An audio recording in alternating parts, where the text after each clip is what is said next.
जो समाज दूसरों को शरण देता था, दूसरों को दान देता था, दूसरों पे दया करता था, जो समाज एक बलशाली था, विवेकशील था, जिसको आज अंधभक्त बना दिया है, और उसी का परिणाम कालकी बाई को मारा जा रहा है और कोई बोलने के लिए तैयार नहीं है। उस धर्म पे थूकते हैं जो धर्म महिला और पुरुष में भेदभाव करता है। उस धर्म पे थूकते हम जो धर्म छुआछूत करवाता है। उस धर्म में जो लिखा हुआ है, अगर शूद्र या आदिवासी कोई मंच, कोई संस्कृत के जो श्लोक है अगर वो सुन लेता है तो उसके कान के अंदर शीशा डाल देना चाहिए। उस जिस धर्म में ये लिखा है उस धर्म पे हम थूकते हैं। हम हमारी ताकत भूल रहे हैं, फ्री की योजनाओं पे ध्यान जा रहा है। हम हमारे खेत भूल रहे हैं, हम फ्री की योजनाओं पे ज्यादा ध्यान जा रहा है, और आने वाले समय में कंडीशन हमारी उसकी तरह हो जाएगी। राजा बोलता था सेनापति को कि ये दिन नहीं रात है। सेनापति बोलता यस सर, ये दिन नहीं रात है। कालकी बाई के मामले में एक जने को ही गिरफ्तार करना है, और यस सर, एक जने को ही गिरफ्तार करेंगे, ये बोला होगा उस अधिकारी ने। और जिस व्यक्ति के साथ उसका परिवार नहीं था, और उस व्यक्ति को महान बनाया जिन बिलों ने, और इन बिलों पे आज अत्याचार होता है। इस परिवार को सरकारी नौकरी नहीं देगी, इस परिवार को आर्थिक सहायता नहीं देगी, और इस जो कालकी बाई को मारने में जो सहयोगी लोग थे उनको अगर गिरफ्तार नहीं करेगी तो उदयपुर संभाग में बड़ा आंदोलन होगा। विधायक सांसद टिकट से नहीं बनता है, वोट से बनता है। और कोई कहता है कि मैं टिकट से बनता हूं, तो इसको कह देना कि जब फॉर्म भरने जाए तब आदिवासी समाज का सर्टिफिकेट मत लगाना, तेरी बहुत बड़ी टिकट लगा देना, देखते हैं तेरा फॉर्म पास होता है कि नहीं होता है। अरे देखो कौन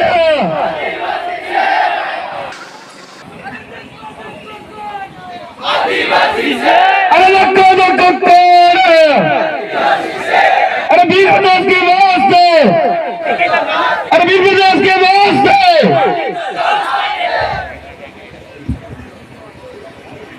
सबने जय जोहार। आज मन्नारी कालकी माता ने जो उनके साथ जो घटना हुई, उस घटना के विरोध में आज यहाँ पर आदिवासी समुदाय, साथ ही एससी और अन्य समुदाय के जिनका जमीर जिंदा है वो यहाँ पर पहुंचे। मैं मेरा वक्तव्य शुरू करूं इससे पहले यहाँ पर जो पंडाल में जो लोग बैठे हैं, जो प्राकृतिक पंडाल है, इन सभी से अनुरोध करना चाहूंगा कि आप तन से तो बैठे हो भी, मन भी यहाँ पर ले आना अभी थोड़ी देर के लिए। ये मन इधर इधर कहीं भटक रहा हो, उस मन को भी यहाँ पर ले आना, और तन और मन दोनों से बैठना। और मेरे से पहले जितने वक्ताओं ने जो बात रखी है, इन वक्ताओं की जो बात है, अपने सॉफ्टवेयर आज ही ऊपर वाली जी खोपड़ी दिमाग आना सॉफ्टवेयर में हेती सेव करी दियो और फिल्टर मारी लियो ने। मेरी जो बात कह रहा हूं इसमें जो अच्छी बातें हैं, इन बातों को भी हमेशा के लिए सेव कर देना, और समय आए उन समय के अनुरूप इन बातों, ये जो बातें कही गई है उन बातों के अनुरूप कार्य करें। हम क्या थे, हम क्या थे, कौन थे और क्या हो गए। हम थे कौन, क्या थे और कौन हो गए वर्तमान में, और क्या हो रहा है हमारे साथ। कालकी बाई के न्याय के लिए वो भगवान न्याय देगा, यही कह रहे होंगे हमारे गोविंदा के भाई, आसपास के भाई। क्योंकि कालकी बाई को मारा भी किसने है, जो मीडिया में पड़ा उसके हिसाब से बता रहा हूं मैं। कालकी बाई को भोलेनाथ ने मारा है। यूं भोलेनाथ प्रवेश कर गए थे प्रताप सिंह के नाम, प्रताप सिंह के अंदर भोलेनाथ प्रवेश कर गए। और भोलेनाथ ने उस बुजुर्ग माता को मारा, तो गांवों में प्रचार क्या हो रहा होगा? भगवान ने मारा। तो भगवान गलत हो सकता है क्या? ऐसे भगवान पे थूकता हूं मैं आज। क्या क्या कंडीशन बना रखी है। हम वहां से आए, यहां तक मैं सुन रहा हूं, हर वक्ता बोल रहा है, उस वक्ता से पहले जो नारा है वो भी सुन रहा हूं, और मेरे लिए भी वो नारा बोला गया। शेर आया, आदिवासी समाज, ट्राइबल और टाइगर, उन शेरों की स्थिति क्या हो गई है? इस पे एक बात याद आ गई और उस बात को बताना चाहूंगा मैं, इसको गौर से सुनना। ये जयसमन के आसपास, सॉरी राजसमन के आसपास फॉरेस्ट का मतलब वन, पूरा जंगल इलाका था, और एक पामड़ा गया वहां व्यापारी, और उसने वहां होटल खोली। एक दो दूसरी होटलें भी थी, और इन होटल उस आदमी ने खोली। खोलने के बाद होटल बराबर चल नहीं रही थी, होटल पे कोई ग्राहक नहीं आ रहे थे बराबर बाजार से, लेकिन वहां उसके पास में एक टंकी बनाई थी पानी की, तो उस पानी पीने के लिए जंगल से शेर आ रहा था, पैंथर आ रहा था, और वो पैंथर उस टंकी पे पानी पीने आता था चुपके, दिन में, शाम को, सुबह। तो उस जो व्यापारी जो था उसने तरकीब सोची और उस पानी के अंदर अफीम डाल दिया, क्योंकि वो शेर कभी कभी आता था, पानी पी के चला जाता था अपने जंगल के अंदर। तो उसने देखा कि शेर को कैसे से कब्जे में किया जाए, कैसे गुलाम बनाया जाए, और उसने उस पानी के अंदर अफीम डाल दिया, और वो शेर उस पानी का आदी बन गया, वो नशेड़िया हो गया। और जो जंगल का राजा कहलाता था वो इतना गुलाम बन गया, उतना गुलाम बन गया कि उस होटल के पास ही बैठा रहता, पानी पी के उस टंकी के पास ही। उसकी ताकत, उसकी आइडेंटिटी को वो भूल गया, और वो जंगल का राजा जो कहलाता था वो गुलाम बन गया। और पूरे बाजार में और आसपास मार्केट में ये बात फैलाई कि उस होटल पे खाना खाना जाते हैं तो शेर दिखने मिलता है। और उस बात के आधार पे उस मालिक की, उस व्यापारी की दुकान, इसकी होटल इतनी शानदार चल गई, क्योंकि वहां पर कोई खाने गया, छोटा बच्चा था साथ में, बच्चे ने शेर देखा, वो पैंथर देखा, और जाके उसके स्कूल में बोला कि मैं कल खाना खाने गई थी मेरे पापा के साथ, मम्मी के साथ, और मैंने शेर देखा। उस कक्षा के अंदर 30-40 बच्चे थे, सबने सुना, और 30-40 बच्चों ने अपने घर पे जाके अपने माँ बाप से भी जीत की कि हमको भी शेर देखने जाना है। मतलब वास्तविक पैंथर था। ये कहानी ओरिजिनल कहानी है। और उस दुकान, उस होटल वाले की, उस व्यापारी, उस पामणे की होटल इतनी शानदार चलने लग गई। वो होटल किस लिए चली? क्योंकि इस जंगल के राजा को मानसिक रूप से नशेड़ी बना दिया, शारीरिक रूप से नशेड़ी बना दिया, और वो पैंथर, वो शेर मानो, जो अपनी ताकत को भूल के वो गुलाम बन गया और उसकी होटल चलने लग गई।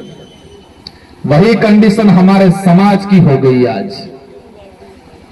वही कंडीशन हमारे समाज की हो गई है। जो समाज दूसरों को शरण देता था, दूसरों को दान देता था, दूसरों पर दया करता था, जो समाज एक बलशाली था, विवेकशील था, जिसको आज अंधभक्त बना दिया है, और उसी का परिणाम कालकी बाई को मारा जा रहा है, और कोई बोलने के लिए तैयार नहीं है। जिस तरह से उसको अफीम देके उस शेर को उसकी ताकत खत्म कर दी गई, इसी तरह गोविंदा के भाइयों को, आसपास के भाइयों को धर्म का अफीम देके उनको गुलाम बनाने का काम किया जा रहा है।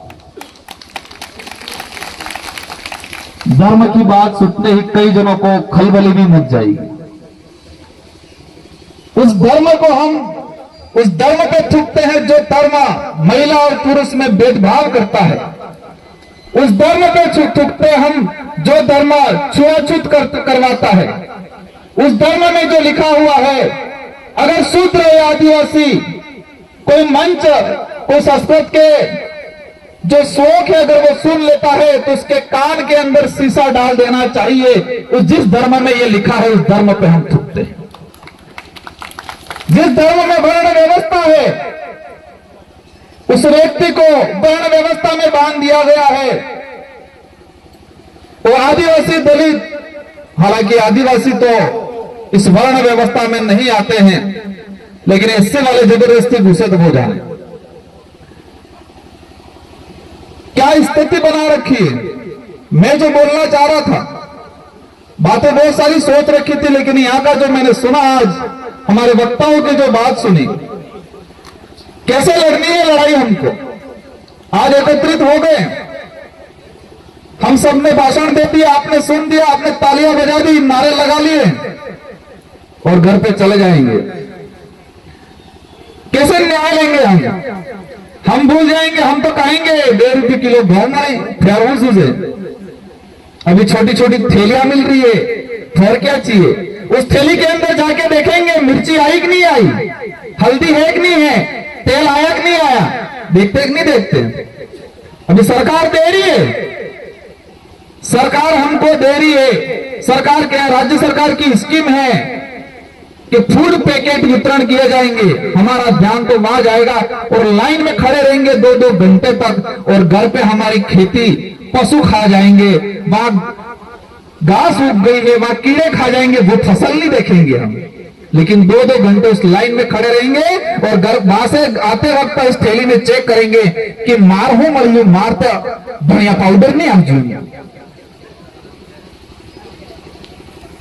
मैं भी सरकार का समर्थक हूं, सरकार को समर्थन दे रखा है, लेकिन सरकार की ऐसी स्कीम जो इस देश की गरीब जनता को आत्मनिर्भर नहीं बनाती है, उसको गुलाम बनाती है, उसको परजीवी बनाती है, ऐसी योजनाओं का मैं विरोधी हूं। जो सरकार की योजना इस देश की आम जनता को आत्मनिर्भर नहीं बनाकर परजीवी बनाती है, उसको मानसिक गुलाम बनाती है, उसको और गरीब बनाती है, ऐसी योजना का मैं विरोधी हूं। क्योंकि ये आने वाले समय में इतना घातक हो जाएगा कि हमें करना क्या है, लड़ना क्या है, और लड़ना किससे है और किस तरीके से लड़ना है वो भूल जाएंगे। और इस बात पे किस्सा सुनाना चाहूंगा। आपके नजदीक में ही है माउंट आबू और अंबाजी, जो गब्बर वाला जो किला है, और किला के वो गब्बर वाला वो पहाड़ है, उसके आसपास आपने बंदर देखे होंगे। माउंट आबू में भी 1-2 बार गया हूं, गब्बर की तरफ भी गया हूं। तो आप जब हम गए थे और इसके बाद जो यात्री जाते हैं तो सारे के सारे बंदर उस रोड पे रहते हैं। एक ऐसा जानवर, इतना फुर्तीला जानवर कि इस पेड़ से कूद के उस पेड़ पे जा सकता है। जंगल में मनचाही चीज जो फल फ्रूट मिला है, कोई भी उसको खा के जिंदा रह सकता है, शानदार जीवन यापन कर सकता है। इतना ताकतवर जानवर, इतना फुर्तीला जानवर उस सड़क पे बैठा रहता है। और जो भी यात्री आते हैं, गाड़ी आती है, दौड़ के जाता है, और दौड़ के जाने के बाद तुरंत ये करता है, कोई थैली देता है, थैली पे पड़ जाता है। और इसके बाद होता क्या है, उस अगर मादा है बंदर तो उसके बच्चे पैदा हुए, और उस बच्चों ने पैदा होने के बाद उस पेड़ पे लगा हुआ फल नहीं देखा, उस बच्चे ने उस गाड़ी में आती हुई थैली देखी, और उस थैली में नारियल, केले, बिस्किट, सड़ा हुआ रोटी, वही देखा उस बच्चे ने। उस मादा जो बंदरिया थी, जो जन्म होने के बाद बच्चे पैदा हुए, उस बच्चों ने जंगल में जो शानदार फल फ्रूट था, उसके जो खाने लायक जो चीजें थी वो नहीं देखी। पैदा होते ही उस रोड पे पैदा हुआ, वो गाड़ियां देखी, गाड़ी के अंदर आते लोग देखे, फ्री में देने वाली थैली देखी। और इसके बाद हुआ क्या, कोरोना काल आया, और कोरोना काल आने के बाद वहां गाड़ियां बंद हो गई, पुलिस वाले लट लेके खड़े रहे, लॉकडाउन है, लॉकडाउन करके। इस बात को गौर से सुनना, तब ये गाड़ियां नहीं गई तो यात्री नहीं गए, और यात्री नहीं गए तो फ्री की थैलियां नहीं गई, फ्री का केला नहीं गया, बिस्किट नहीं गया, नारियल नहीं गया। और उस दौरान उस सड़क पे ये बंदर रो रहे थे। क्या कर रहे थे? रो रहे थे। और कई बच्चे उस दौरान, कोविड काल के दौरान कई बच्चे मर गए। पास में जंगल था, जंगल में पेड़ थे, उस पेड़ों पे फल फ्रूट थे, बहुत सारी चीजें खाने लायक थी, लेकिन वो तो उसकी ताकत भूल गया था, उसकी पहचान भूल गया था। और लास्ट में कोरोना काल में उस रोड पे कई बंदर के बच्चे मर गए थे। और वही कंडीशन इस देश की आम जनता की, आदिवासी समाज की हो रही है। हम हमारी ताकत भूल रहे हैं, फ्री की योजनाओं पे ध्यान जा रहा है, हम हमारे खेत भूल रहे हैं, हम फ्री की योजनाओं पे ज्यादा ध्यान जा रहा है, और आने वाले समय में कंडीशन हमारी उसकी तरह हो जाएगी। आप समझ रहे होंगे, इतना तो विवेक होगा कि मैं कहना क्या जा रहा हूं। एक ताकतवर जानवर, मैंने दो उदाहरण बताए, एक शेर का उदाहरण बताया, एक माउंट आबू अंबाजी, और ये दोनों ओरिजिनल घटना है, दोनों ओरिजिनल घटना है। अब यही को, और हम सब मिलकर पुलिस वालों को बहुत गालियां देते कि नहीं देते हैं? बेचारे पुलिस वाले क्या करें? मैंने क्या बोला? बेचारे। इनके लिए भी एक शानदार बात बता दूंगा। ये राज तिलक गांव है, यहां पर राज तिलक हुआ था, तो राजा रजवाड़ों का राज चल रहा था। ये माने राज तिलक मतलब जिसको राजा घोषित किया गया। और उस राजा रजवाड़ों के काल में, मुगल काल में क्या होता था? हमारे बुजुर्ग लोग कहते थे, जब हम पैदा हुए, समझदार हुए, और समझदार होने के बाद हमने बुजुर्गों से सुना कि पहले देश गुलाम था, अब देश आजाद हो गया। तो हमने पूछा, गुलाम देश था तब क्या होता था? तो हमारे बुजुर्गों ने कहा कि उस समय काला कानून हुआ करता था। क्या बोला? काला कानून हुआ करता था। तो हमने पूछा कि वो काला कानून क्या था? तो वो काला कानून ये था कि राजा जो बोले वो सेनापति मान लेता था, कुछ भी बोला वो मान लेता था, मतलब वो काला कानून था, इसलिए कहते थे काली जबान। तो उस समय क्या होता था? राजा बोलता था सेनापति को कि ये दिन नहीं रात है, सेनापति बोलता यस सर ये दिन नहीं रात है, और वही सेनापति सारी सेना को कहता कि ये दिन नहीं रात है, और सारी सेना बोलती यस सर ये दिन नहीं रात है। पुलिस वाले भी सुन रहे, क्या वर्तमान में भी यही हो रहा है? वर्तमान में भी राजा रजवाड़ों का राज चला गया, लेकिन वो आदत है, वो सोच और वो आदेश नहीं बदला है। ऊपर से कह देता है अधिकारी कि कालकी बाई के मामले में एक जने को ही गिरफ्तार करना है, और यस सर एक जने को ही गिरफ्तार करेंगे, ये बोला होगा उस अधिकारी ने। और उस अधिकारी ने इन सिपाहियों को कहा होगा कि जाओ एक जने को गिरफ्तार करके लाओ। उस सिपाही को पता है कि कालकी बाई के मारने में सहयोग में 2-3 लोग और थे, लेकिन उस सिपाही की हिम्मत नहीं होती है कि साहब ऐसा नहीं ऐसा है। उस सिपाही क्या बोलता है? यस सर अभी आदेश की पालना हो। राजा रजवाड़ों का राज चला गया, मुगलों का राज चला गया, लेकिन वो तरीका नहीं गया है। अब हमें पहचानना है कि इस लोकतंत्र के अंदर राजा बन के कौन बैठा है। ये लोकतांत्रिक देश है। हमारे पूर्वजों से हमने सुना कि पहले राजा रजवाड़ों का, मुगलों का राज था, और उस दौरान काला कानून चलता था। तो हमने आजादी प्राप्त कर ली। इस आजाद भारत के अंदर लोकतांत्रिक राज है, जनता का राज है। तो इस लोकतांत्रिक राज के अंदर, लोकतांत्रिक व्यवस्था में राजा बन के कौन बैठा है? उन राजाओं को बनाने में भी आपने ही सहयोग किया। लोकतंत्र की चाबी, इस देश को लोकतांत्रिक देश माना गया है, लोकतंत्र की चाबी है वो वोट है, और वो वोट की ताकत तो हम भूल गए, इस वोट की कीमत भूल गए, और हमने तो जिन्हें खादू उन्हें गाजू, जिसका खाया उसका गाया। वोटिंग के एक दिन पहले पौआ आ गया, बाजू की साड़ियां आ गई, अभी थैलियां आ गई, थैली में हल्दी नमक दलिया आ गया। और कहेंगे हमें तो जिनो खांगा है नो गांगा, जिसका खाएंगे उसका गाएंगे, और फिर हम वोट दे देंगे और फिर वो बाजा बन जाएगा। अब आज से ठान के जाना है, इस लोकतंत्र के अंदर जो राजा बन के बैठा हुआ है, जो आपका यहाँ का विधायक हो या सांसद हो, उसको एहसास कराना है 2023 के अंदर कि ये राजतंत्र नहीं लोकतंत्र है। क्या एहसास कराना है? ये राजतंत्र नहीं लोकतंत्र है, ये एहसास कराना है। कराओगे कि नहीं कराओगे? क्या आज सुन जाओगे, मेरे साथ सेल्फी खींच लोगे, कांति भाई के साथ सेल्फी खींच लोगे, घर पे चले जाओगे, स्टोरी चढ़ा दोगे और चुनाव के दौरान पुतली मिल जाएगी, हम पी के वोट दे देंगे और फिर हम 5 साल के लिए न्याय मांगेंगे। हमें दूसरों को गालियां देने से पहले, हमने दूसरे समाज या दूसरे नेताओं को गालियां देने से पहले हमें हमारी कमजोरी क्या है, हम क्या कर रहे हैं, उसको समझना पड़ेगा। और इस बात पे मैं आता है, मैं सुन के थक गया, राजपूत ऐसे किया, राजपूत ऐसे किए, ये है क्या बोला? हम इतिहास पढ़ते हैं और इतिहास में राणा प्रताप को महाराणा कहलाया।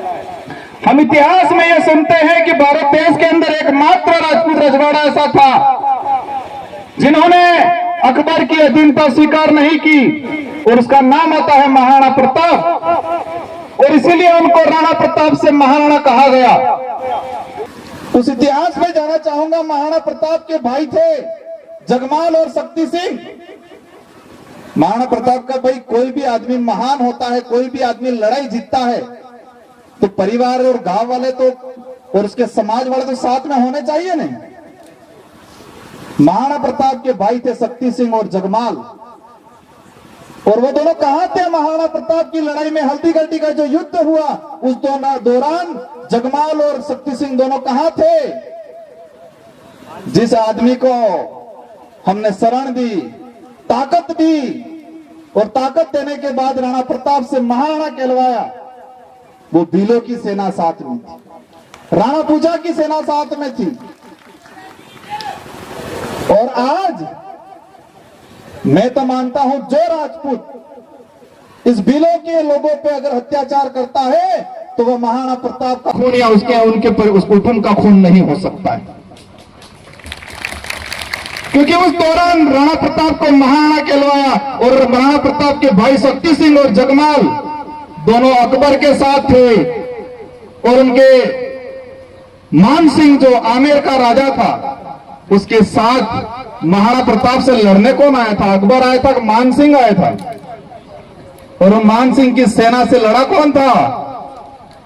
यहां के भील लड़े थे। इसके अलावा कई साथी, कई समाज के लोग भी थे, और जिस व्यक्ति के साथ उसका परिवार नहीं था, और उस व्यक्ति को महान बनाया जिन भीलों ने, और इन भीलों पे आज अत्याचार होता है। मीडिया कितनी शानदार है, गोदी मीडिया। वास्तविक घटना अभी मुझे पता चला कि वो बुजुर्ग महिला चप्पल पहन के जा रही थी, और उस प्रताप नाथ के तुच्छ व्यक्ति ने कहा, तुम महारानी बन गई है क्या, मेरे से यहां चप्पल पहन के जा रही है? क्या बोला? तुम महारानी बन गई है क्या, चप्पल पहन के जा रही है? उस बात को लेके यहां पर बुरी तरह से मारा गया। तो हमें क्या करना चाहिए? ये लड़ाई अभी गोफन लेके नहीं लड़ी जाएगी। गोफन हमारी कल्चर से जुड़ा हुआ, तीर कमान भी नहीं चलाने। ये लड़ाई शिक्षा से लड़ी जाएगी। आज से ठान लो, सबको शिक्षित होना है, सही गलत को समझना है, और गोविंदा से हर दूसरे घर तीसरे घर वकील तैयार करना है हमको। यहाँ के एक सीआई है, सुनना है मैंने, 9 अगस्त की परमिशन दी। उस परमिशन में क्या लिखा? आदिवासी समुदाय मर्यादा में कार्यक्रम करें। बहुत आदेश देखे मैंने, बहुत परमिशन देखा मैंने, लेकिन किसी परमिशन में आज तक ये बात नहीं थी। क्या लिखा है कि ये लोग आदिवासी समुदाय मर्यादा में कार्यक्रम करें। इस मर्यादा की परिभाषा क्या है? क्या अमर्यादित लोग हैं ये? उस सीआई ने परमिशन दी है शायद, उस लेटर कोई लिखा है किसी ने, कि आदिवासी समुदाय मर्यादा में कार्यक्रम करे। जो अमर्यादित समाज हो, अमर्यादित लोग हो, उसके लिए लिखा जाता है। और किसी आदेश में हम समझते हैं नियम कायदों के अनुरूप कार्यक्रम करें, समझ में आता है, लेकिन मर्यादा में काम कार्यक्रम करें। और मैं आके साथी को कहता हूं, व्यवस्थित ड्राफ्टिंग बनाओ और उस आधार पर एट्रोसिटी का मुकदमा दर्ज करवाओ उन पे भी। क्योंकि जिस समाज को आपने मर्यादा में काम करे ये लिख के दिया है, तो क्या वो समाज अमर्यादित है? जिसकी वजह से आप मूंछ तान रहे हो, उन पे आज तुम अत्याचार कर रहे हो। और मैं दोबारा कहता हूं कि जो ये हरकतें कर रहे हैं वो राणा पूजा, राणा महाराणा प्रताप के वंशज नहीं हो सकते हैं। एक दूसरा घटनाक्रम हुआ हमारे दरपाल गांव में। इसके बाद ये जितेंद्र मेघवाल, इंद्र मेघवाल हमारे एससी के साथी आए हुए हैं यहाँ। देश के अंदर अभी यूसीसी समान नागरिक संहिता कानून बन रहा है, और वो समान नागरिक संहिता कानून को राज्यसभा में सबसे पहले किसने पास किया, मतलब किसने रखा? किरोड़ीलाल जी मीणा ने, उनसे रखवाया गया। इस देश के आदिवासियों को, दलितों को, एससी को इनके ही द्वारा मारो। और हवाला क्या दे रहे हैं? एससी के भाइयों को क्या बता रहे हैं कि भीमराव अंबेडकर जी ने संविधान सभा की जो डिबेट हो रही थी, और संविधान सभा की डिबेट के दौरान भीमराव अंबेडकर जी ने समान नागरिक संहिता का हवाला दिया था। यही आरएसएस के लोग एससी वाले लोगों को यह बता रहे हैं कि भीमराव अंबेडकर जी खुद चाहते थे कि यूसीसी आए, समान नागरिक संहिता कानून बने। और फिर मैंने भी संविधान सभा की डिबेट पढ़ी, और उस दौरान जब ये उस दिन 23/11/1948 को इस पर डिबेट हुई थी, उसको रखा गया था संविधान सभा, जब संविधान का निर्माण हो रहा था, और इस पे दूसरे लोगों ने ये रखा था। और अंबेडकर जी ने कहा था कि जिस दिन इस देश में समानता हो जाएगी, जिस दिन इस देश में छुआछूत खत्म हो जाएगा, भेदभाव खत्म हो जाएगा, उच्च नीच खत्म हो जाएगा, उस दौरान जहां उस समय के जो लोग होंगे, जो जनप्रतिनिधि होंगे, उस समय की जो विधायिका होगी, वो विधायिका समान नागरिक संहिता लाए, ये बोला था उन्होंने। और उन्होंने कहा था कि देश के अंदर अगर इससे पहले जब तक ये भेदभाव, जब तक ये छुआछूत रहेगा, तब तक इस तरह का कोई कानून नहीं बनेगा।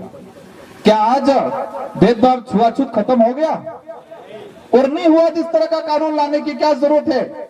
और इसी दौरान इसको हाईलाइट किया गया।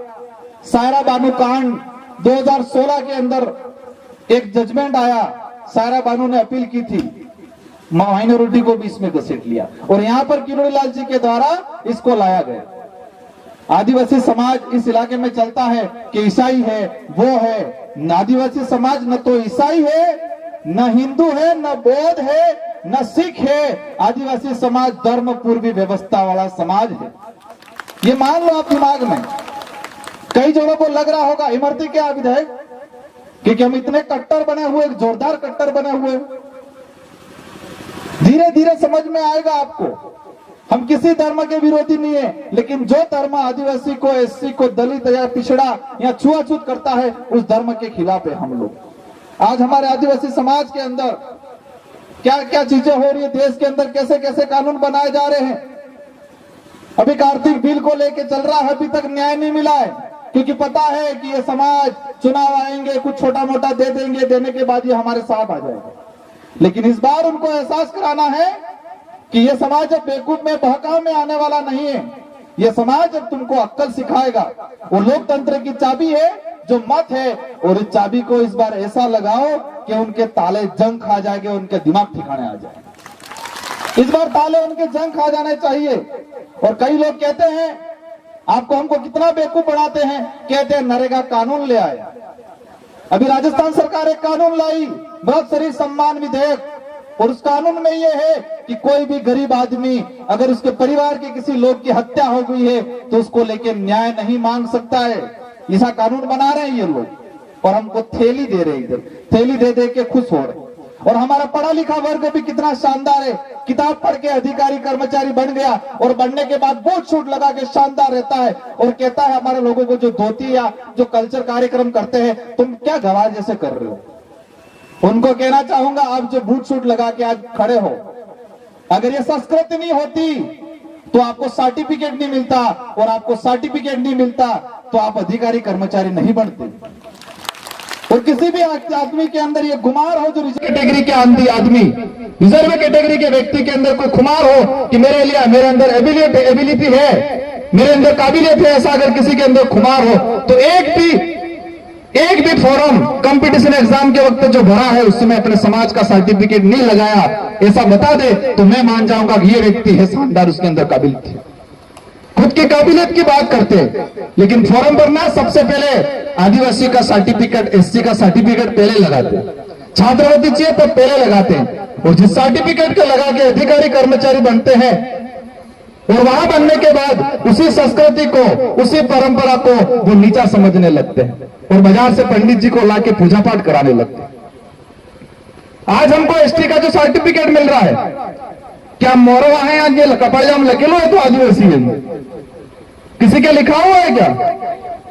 डॉक्यूमेंट वेरिफिकेशन होते क्या तब उगड़ो करीन जोए हुए ना वहां है क्या मोरवा है कपड़जाम के लकेलो है।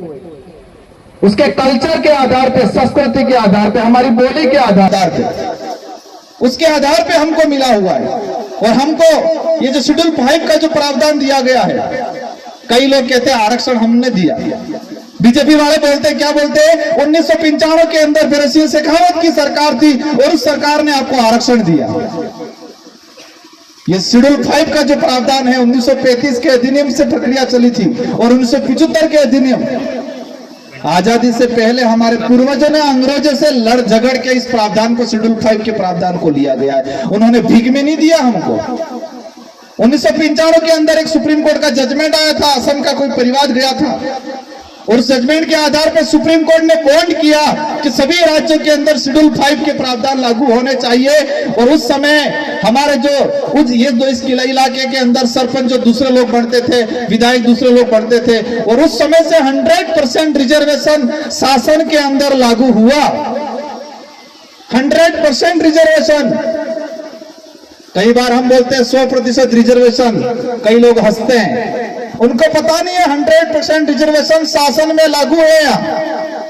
शेड्यूल एरिया के अंदर सभी सरपंच आदिवासी बनते हैं, इस बात को समझना है। और मैं आज आगे कहना चाहूंगा, ये कालकी बाई को जो मारने में जो सहयोगी थे, और उस सरकार को भी हम अवगत कराना चाहेंगे कि इस मामले को आपने दबा दिया। कन्हैयालाल के परिवार को एक 50-50 लाख रुपए दिए, 2 नौकरियां दी, और यहाँ पर अभी तक एट्रोसिटी के तहत जो प्रावधान है पैसों का, सहयोग का, वो भी नहीं दिया गया है। और आने वाले समय में आज हम जो आए हैं आपके बुलाने पे आए हैं, लेकिन आज इस चीज को अच्छे से समझेंगे और हमारी जो मांगे हैं, अगर वो सरकार नहीं मांगेगी, इस परिवार को सरकारी नौकरी नहीं देगी, इस परिवार को आर्थिक सहायता नहीं देगी, और इस जो कालकी बाई को मारने में जो सहयोगी लोग थे उनको अगर गिरफ्तार नहीं करेगी तो उदयपुर संभाग में बड़ा आंदोलन होगा, पूरे उदयपुर संभाग में। और आप सबको ये बात आज गांठ बांध के जानी है और अपने सॉफ्टवेयर में एक साइट कहीं सेव कर देना है परमानेंट के लिए। और जब भी आह्वान होगा, हर गांव से, हर परिवार से आना है। हमारे समाज को कभी दुख होता है, इतना मजबूर कर दिया, इतना कमजोर कर दिया है कि 2 वक्त तक की रोटी भी नसीब नहीं होती है। और उन लोगों को भी ये पता है कि जिस समाज को 2 वक्त की रोटी नसीब नहीं होती है, वो व्यक्ति अपने स्वाभिमान के लिए नहीं लड़ सकता, अपने अधिकार के लिए नहीं लड़ सकता। और यही पॉलिसी के तहत राज्य सरकार, केंद्र सरकार फ्री की योजना देके हमको उन बंदरों की तरह कंडीशन बना रही है। और आज धीरे धीरे हो रहा है हमारे समाज के अंदर। हम सिर्फ खाने के लिए सोच रहे हैं, पेट भरने के लिए सोच रहे हैं, स्वाभिमान की लड़ाई नहीं लड़ पाएंगे आने वाले समय में। यही कंडीशन रही। और मैं सारे युवाओं को कहना चाहूंगा, हम नारा लगा रहे हैं लेकिन शारीरिक रूप से बिल्कुल कमजोर हैं। आज से ठान लो कि हमें नशा पत्ता नहीं करना है।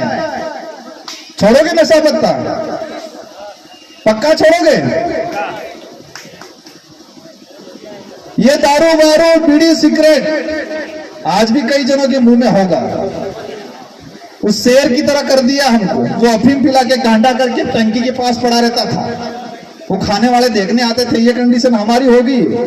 आज ठान के जाना है, हमें नशा पत्ता नहीं करना है, हमें शारीरिक रूप से मजबूत बनना है।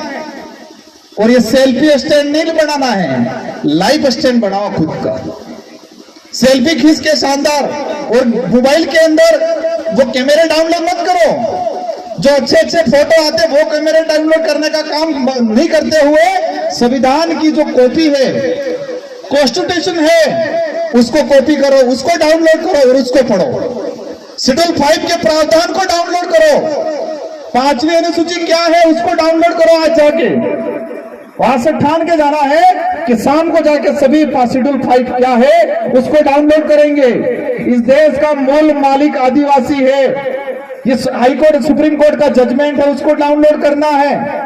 जमीन के अधिकार है वो डाउनलोड करने हैं। अभी बैठा था 3-4 कागज आ गए कि हमारा मकान हटा रहे हैं, हमारा ये कर रहे हैं, ज्ञापन दे रहे हैं। वो कोई नाम बता रहा, कोई सोलंकी, कोई नागड़ा नागदा, इस तरह से नाम बता रहे। जाके लोग एप्लीकेशन दे रहे और हमारे लोगों को 40-50 साल से पुराना कब्जा है उसको हटा रहे। अभी राज्य केंद्र सरकार एक कानून और लाई, वन सुरक्षा अधिनियम 2023। उसके अंदर ऐसा प्रावधान कर रखा है, भले फॉरेस्ट हो या फॉरेस्टर नहीं हो, इसके बावजूद भी अगर कोई लोग बैठा हुआ है इसको हटाया जाएगा और उद्योगपतियों को दिया जाएगा। ऐसा कानून ला रहे हैं ये लोग। यूसीसी लाए, ये लाए। क्या हमारे लोगों को पता है ये यूसीसी क्या है? फॉरेस्ट वाला क्या, फॉरेस्ट का कानून क्या है? मृत शरीर सम्मान विधेयक क्या है? अनपढ़ को ठीक है, पढ़े लिखों को भी नहीं पता है। और सबको पूछेंगे पाकिस्तान से कौन आई थी? सीमा आई थी। पाकिस्तान से कौन आई? सीमा हैदर आई, सबको पता है। साथ में कितने बच्चे लेके आई? 4 बच्चे लेके, ये सबको पता है। इस देश की गोदी मीडिया ऐसी ही चीजें दिखाती है, लेकिन फॉरेस्ट राइट एक्ट क्या है वो नहीं दिखाएगी। यूसीसी क्या है वो नहीं दिखाएगी। यहाँ वकील भी बैठे हुए हैं। यूसीसी अगर पूर्ण रूप से लागू होगा, भविष्य में एट्रोसिटी एक्ट खत्म होगा। जिस देश के अंदर समानता है वहां छुआछूत कैसे हो सकती है, ये सुप्रीम कोर्ट का जजमेंट बोलेगा आने वाले समय में। जिस देश के अंदर समानता का कानून लागू हो गया है, उस देश के अंदर छुआछूत कैसे हो सकती है, ये जजमेंट आएगा आने वाले समय में हाई कोर्ट या सुप्रीम कोर्ट का, और उस समय एट्रोसिटी खत्म हो जाएगा। और जिस दिन एट्रोसिटी खत्म हो गया, आपको रगड़ा रगड़ा के मारेंगे। आज एट्रोसिटी है, इसके बावजूद भी हमारे साथ ये कंडीशन हो रही है। हमको तो सीमा आई, 4 बच्चे लाई, मंजू गई, फंजू आई, यही बता रहे, यही देख रहे हम टीवी पे, मोबाइल में। यूसीसी के बारे में नहीं पढ़ रहे हम लोग। आज से ठान के जाना है, इन 5 कानून को समझना है। एक 1% 1 रिजर्वेशन जो लाने की प्लानिंग कर रहे हैं, समान नागरिक संहिता जो कानून है उसको समझना है, वन सुरक्षा अधिनियम 2023 जो आया उसको समझना है, मृत शरीर सम्मान विधेयक जो आया उसको समझना है। और किसी को याद नहीं रहा हो तो मैं आज शाम को पोस्ट डाल दूंगा, उसको आप समझ लेना, पढ़ लेना और समझ लेना। और हमारी माताओं को मैं कहना चाहूंगा, इस बार चुनाव आए घर में लट रखना। और जो चुनाव के दौरान हमारा भाई अगर पी के आया घर में तो बुसीम मिलवानी। चुनाव के दौरान अगर पी के आया घर के अंदर, आतरता हुआ आया, तो उसको ध्यान पता करना, प्यार से पूछना किसने पिलाया, तो वो बता देगा कांग्रेस ने पिलाया कि बीजेपी ने पिलाया। और जब तक वोटिंग नहीं हो तब तक उसको बाहर मत जाने देना, बांध देना घर के अंदर। हम ही लोग उनको दूध पिला के, वोट दे दे के मजबूत कर रहे हैं, और वो लोग हम पे अत्याचार कर रहे हैं। एक दिन ऐसा लाओ कि आपके विधायक और आपके सांसद यहाँ पर आए, उनको एहसास कराना है कि टिकट से विधायक नहीं बनते, वोट से विधायक बनते। जिस दिन ये एहसास हो गया, संविधान के अंदर टिकट का कहीं महत्व है क्या? संविधान के अंदर वोट का महत्व है, टिकट का महत्व नहीं है। किसका महत्व है? वोट का। विधायक सांसद टिकट से नहीं बनता है, वोट से बनता है। और कोई कहता है कि मैं टिकट से बनता हूं, तो इसको कह देना कि जब फॉर्म भरने जाए तब आदिवासी समाज का सर्टिफिकेट मत लगाना, तेरी बहुत बड़ी टिकट लगा देना, देखते हैं तेरा फॉर्म पास होता है कि नहीं होता है। आपके यहाँ के विधायक को बोल देना आज आदिवासियों पे अत्याचार हो रहा है और वो नहीं बोल रहा है, तो चुनाव का फोरम बनने जाए उस दौरान टिकट लगाए बड़ी पार्टी की, क्योंकि वो क्या कह रहा है, मेरी पार्टी कहेगी वहां उठूंगा, मेरी पार्टी कहेगी वहां बैठूंगा, ये बोलता है। मेरी पार्टी कहेगी वो करूंगा, मेरी पार्टी कहेगी वो बोलूंगा, ये बोलता है। तो कहना फोरम भरने जाओ तो पार्टी की बहुत बड़ी टिकट लगा देना, लेकिन आदिवासी समाज का सर्टिफिकेट मत लगाना। देखते हैं इसका फॉर्म कैसे पास होता है, और इसके बाद देखते हैं वोट हम वोट से बनता है, टिकट से बनता है। आज देश के अंदर हमारी स्थिति बन रही है बहुत बुरी तरीके से। दूसरे समाज के लोग खुश हो रहे होंगे, नहीं, आदिवासियों के साथ हो रहा है। किस तरह? वो मुर्गों की तरह। पहले हमारे जो हमारे गांव में देसी मुर्गे रहते थे, किसी पे आपत्ति आती थी तो सब मिलके लड़ते थे, लेकिन वो बाजार के अंदर वो सफेद मुर्गे आ गए जिसको बॉयलर कहते हैं, और उसको एक एक के मार के निकाल के, एक एक को निकाल के मारते हैं, दूसरा चिल्लाता नहीं, खाता ही रहता है। ये कंडीशन हमारे देश की जनता की होगी। अंग्रेजों ने कम लूटा था, वर्तमान में लूट रहे हैं। आज हमारे यहाँ के फ्री की योजना है, ये योजना जो पैकेट मिल रहे हैं उसमें करोड़ों रुपए का घोटाला है। आईसीडीएस के अंदर जो ये कुपोषण दूर करने के नाम से जो पोषार भिजवा रहे हैं उसमें करोड़ों रुपए का घोटाला है। 2 रुपए किलो आपको जो गेहूं दे रहे हैं वो राज्य सरकार 18 रुपए दे रही है, 18 रुपए में खरीदती है, और 18 रुपए में खरीदने के बाद परिवहन सहित 25 रुपया। जो 2 रुपए का जो गेहूं है हमको कितने में वो राज्य सरकार कितना दे रही है? 25 रुपया दे रही है, और 25 रुपए का गेहूं खा रहे हम सड़ा गला। 2 महीनों में पकने वाला, 2 बार पानी पिलाने से पकने वाला गेहूं खा रहे हैं। और जिसको पता नहीं वो पता कर देना, जो कर्मचारी जिनके बीपीएल एपीएल में नाम रह गया था, गेहूं उनके परिवार वालों ने उठा दिया था, पूछ लेना कितना पैसा भरा उन्होंने। कोई होगा कर्मचारी, कितना पैसा भरा? 27 रुपया भरा, क्योंकि वो राज्य सरकार 25 रुपए में खरीद के ला रही है। इसमें भी करोड़ों का घोटाला है। आदिवासियों के नाम से, गरीबों के नाम से योजना बना के करोड़ों का, अरबों का घोटाला कर रहे हैं। अंग्रेजों से भी बुरी तरह से लूट रहे हैं ये लोग। कि ये लड़ाई चुनाव की लड़ाई नहीं है, ये लड़ाई वोट की लड़ाई नहीं है, ये लड़ाई हमारी आइडेंटिटी की लड़ाई है। और अंतिम में कहना चाहूंगा, ये सब सारी चीजें, अभी एक पर्ची आई मेरे पास, देसुरी पाली के अंदर नाथुराम पेमाराम भील, उसको कुछ समय पहले कई बता रहे अपहरण कर लिया था और आज की लाश मिली, वो भी अन्य समाज के ही लोग। ये रोज हो रहा है, अभी पर्ची आई है, ऐसे ऐसे कई चीजें हो रही है। तो समझ लो हमें आने वाले समय में क्या करना है। बातें बहुत सारी है, लेकिन कुछ वक्ताएं भी है आने वाले समय में, और ये धर्म वाला सब निकाल देना। भोलेनाथ ने मारा यूं करके भेंट मत जाना घर पे, वो ड्रामा है, वो दिखावा है। और ये लड़ाई, ये जो चिंगारी जो लगी है, वो चिंगारी अब चुप नहीं होने वाली है। इन्हीं शब्दों के साथ मैं आप सबको दोबारा कहना चाहूंगा कि आज जो बातें हैं वो बातें अपने गांव के अंदर, फले के अंदर, अपने परिवार में जाके बोलनी है। हर सामाजिक कार्यक्रम है वहां जाके बोलनी है, और जो कंफ्यूज लगे वो हमको पूछ लेना है। इस इलाके के अंदर ऐसी क्रांति आनी है, ऐसा भुतोड़ा लाना है कि कांग्रेस बीजेपी दोनों उठ जाएगा। और हम डूंगरपुर वाले तो कांग्रेस बीजेपी नहीं कहते, डूंगरपुर का नाम इतिहास में, और डूंगरपुर वाले की वजह से पूरे देश में जन जागरण हो रहा है। प्रतापगढ़ वाले नाराज नहीं हो, प्रतापगढ़ वालों का भी योगदान है, उदयपुर वालों का भी योगदान है, लेकिन डूंगरपुर का नाम इसलिए ले रहा हूं कि पूरे भारत के अंदर एकमात्र जिला ऐसा है जहां कांग्रेस और बीजेपी दोनों एक होगी। कभी कंपटीशन एग्जाम में क्वेश्चन भी आ जाएगा, याद रख लेना। डूंगरपुर एकमात्र जिला है जहां कांग्रेस और बीजेपी दोनों एक होकर जिला प्रमुख बिठाया है। तो इसलिए हम बोलते हैं कमल कांग्रेस। और आने वाले समय में आपके यहाँ पर भी यही होगा, जब आप अपनी ताकत दिखाओगे। और ये डर इतना पैदा हुआ है कि जो मुख्यमंत्री 2 साल में 1 बार आता था डूंगरपुर, वो मुख्यमंत्री 1 महीने में 5 बार डूंगरपुर आता है। 5 साल के अंदर प्रधानमंत्री कभी चेहरा नहीं दिखाता था, गृह मंत्री चेहरा नहीं दिखाता था केंद्र का, वो गृह मंत्री हर तीसरे चौथे महीने इस बिलखंड के इलाके के अंदर आता है। और जो लोग कहते हैं बिल प्रदेश के अंदर बिल ही रहेंगे क्या, इस बात पर उनको मैं कहना चाहूंगा, बिल प्रदेश बनेगा। बिल प्रदेश की हमारी अभी की मांग नहीं है, गोविंद गुरु महाराज की मांग थी, इससे पहले हमारे पूर्वजों की मांग थी, इससे पहले कई लोगों ने मांग उठाई है, और उसी मांग को हम आगे बढ़ा रहे हैं, उसी सपने को हम साकार करने के लिए लड़ाई लड़ रहे हैं।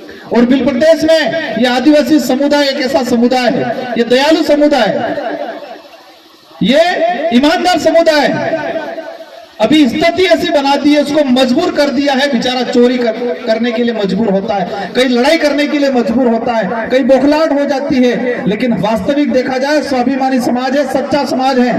और जो विदेश के अंदर जाते हैं हमारे देश के प्रधानमंत्री जी, उनका जब संबोधन होता है, उनको शुरुआत करते क्या बोलते हैं, क्या बोला जाता है कि उस देश के प्रधानमंत्री है जिस देश को महान देश कहा गया है, उस देश में विविधताएं हैं, अनेकताएं हैं। क्या बोला जाता है, हमारा देश भारत देश महान क्यों है? क्योंकि हमारे देश में विविधता है, अनेकता है, अनेक संस्कृतियां हैं, अनेक जातियां हैं, अनेक धर्म हैं, और उसी आधार पे उसको विविधता कहा जाता है, उसी आधार पे महान कहा जाता है। एक रोडवेज के बाहर लिखा रहता है अतिथि देवो भव। क्या लिखा रहता है? एक बार मोदी जी गए थे कि ब्राजील, पहले मैंने उनका देख रहा था, क्या बोला वहां के संचालन जो कर रहा था उसने इंग्लिश में बोला था, मैं हिंदी में ट्रांसलेट करूंगा। उन्होंने कहा था ये वो प्रधानमंत्री है जिस देश में अतिथि को देवो भव भगवान माना जाता है। अतिथि देवो भव, ये वो प्रधानमंत्री है जिस देश से आते हैं, जिस देश में मेहमान को भगवान माना जाता है। और वो रोडवेज के पीछे लिखा रहता है अतिथि देवो भव। कई सार्वजनिक, कई सरकारी यंत्रों के पीछे लिखा रहता है अतिथि देवो भव। तो अतिथि देवो भव कहाँ है? वो आदिवासी समुदाय में है। हमारे घर पे कोई आता है अनजान आदमी, तो उसको देख के क्या बोलते हैं, कौन एक पामणो आवे है, कौन एक मेहमान आवे। पहले बुलाते हैं, बिठाते हैं, पानी पिलाते हैं, चाय पिलाते हैं, फिर कहते हैं कि पामणे तमन पहचान यानी आप कौन हो। और बाजार में जाएंगे, दरवाजा खटखटाए, पहले पूछेंगे कौन है भाई, कहां से आ रहा है, क्या काम है, पानी नहीं पिलाएंगे। तो अतिथि देवो भव आदिवासी समुदाय के अंदर है। और आवा पामणे અમે આટલા વસાડી નાખच्या અને પામણે અમને કમજોર કરી નાખच्या और અને પામણે વાર કબજો કરી નાખજો, छुआछूत કરી નાખજો। इसलिए हम सबको मिलजुल के काम करना है। और ये लड़ाई जो लोग कह रहे थे कि बाहर से लोग आ रहे हैं, ये पाकिस्तान से नहीं आ रहे हैं, डूंगरपुर से ही आ रहे हैं, बाहर से लोग आ रहे हैं और उनके अंदर खलबली मचने वाली है और ऐसे कीड़े पनपने वाले दिमाग के अंदर जोरदार। आपने देखा होगा बारिश के वक्त जब बारिश आती है तो हमारा जो बैल, जो बड़द, आज टाहो के बड़द कही, यहाँ बड़द बोलते हैं क्या, टालो। जब बारिश आती है तो वो टालो कमजोर रहे पहले थे कि उनाड़ा दाड़े, क्योंकि उनाड़ा बराबर मतलब गर्मी के दिनों में खाना नहीं मिला था उस टाले को, तो वो टाला दुबड़ा हो जाता है। बारिश आने के बाद इस जमीन से घास उगती है, घास उगने के बाद वो टाला चढ़ता है, चढ़ने के बाद वो टाला मजबूत बनता है और वो टाला मजबूत बनने के बाद दूसरे टाले से टकराता है और टाले से टाला टकराता है तो उसका सर, ये सींग होता है, सींग टूट जाता है और वो सींग टूट जाता है तो उसका मालिक देखता है, क्योंकि सींग टूटने के बाद बारिश होती है तो कीड़े पड़ जाते हैं, टाले के सर में कीड़े पड़ जाते हैं। तो उसकी भलाई के लिए वो मालिक सोचता है कि मेरा टाला के दिमाग में कीड़े पड़ गए हैं, उसका इलाज करना पड़ेगा। कांति भाई जैसे मेरे जैसे डॉक्टर को बुलाता है, डॉक्टर को बुलाने के बाद उस टाले को मजबूत पेड़ से बांधता है, उस टाले को मजबूत पेड़ से बांधने के बाद रस्सी से व्यवस्थित बांधता है और टाले को व्यवस्थित पकड़ता है। टाले के दिमाग के अंदर, इस सींग के अंदर दवाई डालता है, दवाई डाल के रू डालता है और रू डाल के कीड़े निकालता है। तो वो टाला दो पैर चिल्लाता है, मतलब दोनों पैर कूदता है। और जिसने इस टाले का इलाज किया वो टाला उस इलाज करने वाले को दुश्मन समझता है, दौड़ता नहीं दौड़ता बाद में।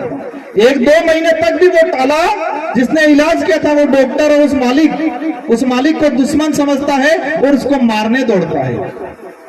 पर उस मालिक और उस डॉक्टर ने तो उसकी भलाई के लिए काम किया था और वही कंडीशन हम अभी कर रहे हैं।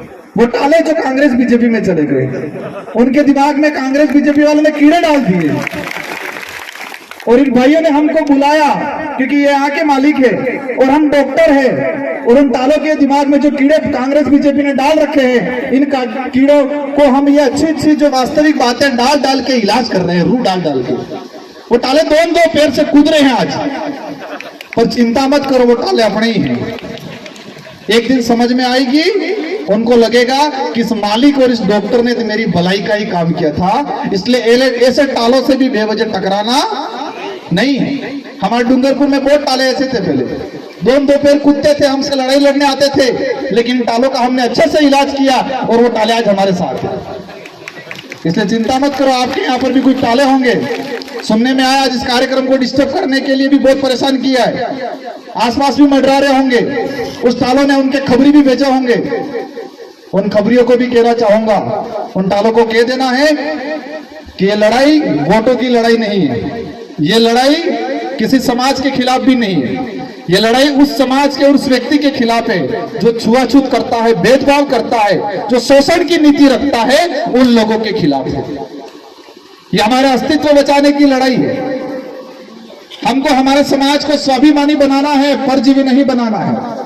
और इन्हीं शब्दों के साथ आप सबको पुनः, और कार्तिक बिल वाला कार्यक्रम आंदोलन चल ही रहा है अभी, आज भी सिरोही जिला मुख्यालय पे चल रहे हैं। इंदिरा मेघवाल भी जो गिरफ्तार किए थे उनको भी बरी कर दिया, उनको जमानत पे फ्री कर दिया, जल्दी सुनने में आए। बहुत सारी लड़ाई हम सबको मिलजुल के लड़नी है। इन्हीं शब्दों के साथ आप सबको धन्यवाद, आभार, जय जोहार, जय भील प्रदेश।